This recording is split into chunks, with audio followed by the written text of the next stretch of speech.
नमस्कार. सर्वप्रथम मी सगळ्यांचे आभारी आहे.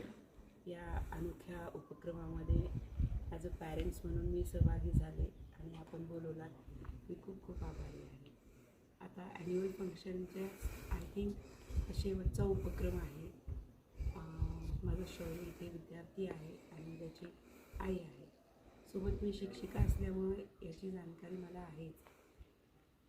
तर हा अनोखा उपक्रम कसा अनोखा झाला मी थोडंसं विशद करते.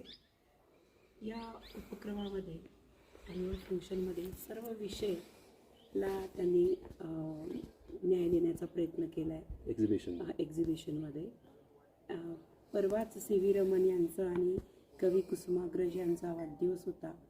मराठी गौरव दिवस या निमित्ताने त्यांनी सर्वसमावेशक असा आजचा उपक्रम होता.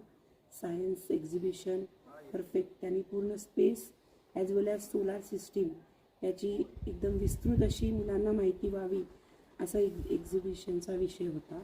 त्यानंतर जर आपण विषय मराठी भाषा हिंदी भाषा याकडे जर वळलो तर व्याकरणाचा भाग, सर्व काव्यांची माहिती, कुसुमाग्रज कवी कवयित्री यांची माहिती, म्हणजे सर्व विषयाच्या प्रत्येक घटकाला त्यांनी मुलांपर्यंत कसं अध्ययन आणि अध्यापन सोपं जाईल याकडे त्यांनी लक्ष दिलेलं होतं. शिक्षकांचे एफर्ट्स आहेत यातून दिसतं, टीमवर्क आहे हे दिसतं.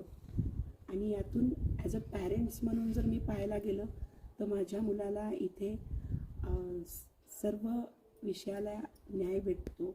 माझा मुलगा थोडा खोडकर आहे, पण इथे पाहायला गेलं तर सगळ्या विषया थ्रू माझ्या मुलाचा सर्वांगीण विकास होतो.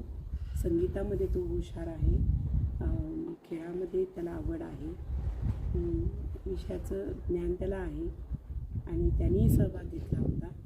तर हे आजच्या फंक्शनचं मी वैशिष्ट्य सांगू शकतो. हमारे एक नया अट्रैक्शन था आज से, वर्चुअल रियलिटी लैब.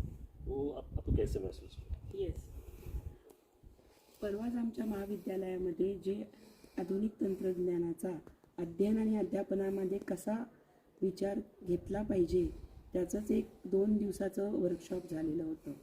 त्यामध्ये त्यांनी सांगितलं आहे की जितकी काही इन्स्ट्रुमेंट शिक्षणाला प्रभावी करतील तर त्यातलाच हा भाग होता. सर आपले खरंच पुन्हा एकदा धन्यवाद आहे. हे हटके जे व्हर्च्युअल रियालिटी VR हे इन्स्ट्रुमेंटद्वारे तुम्ही कसं आपलं यान लॉन्च होतं, त्यासाठी काय फिजिक्स तिथं उपयोगी पडतं त्याची विस्तृत माहिती त्यामध्ये होती. ते पाहून खरंच खूप आनंद झाला. बालपणामध्ये गेल्यासारखं वाटलं.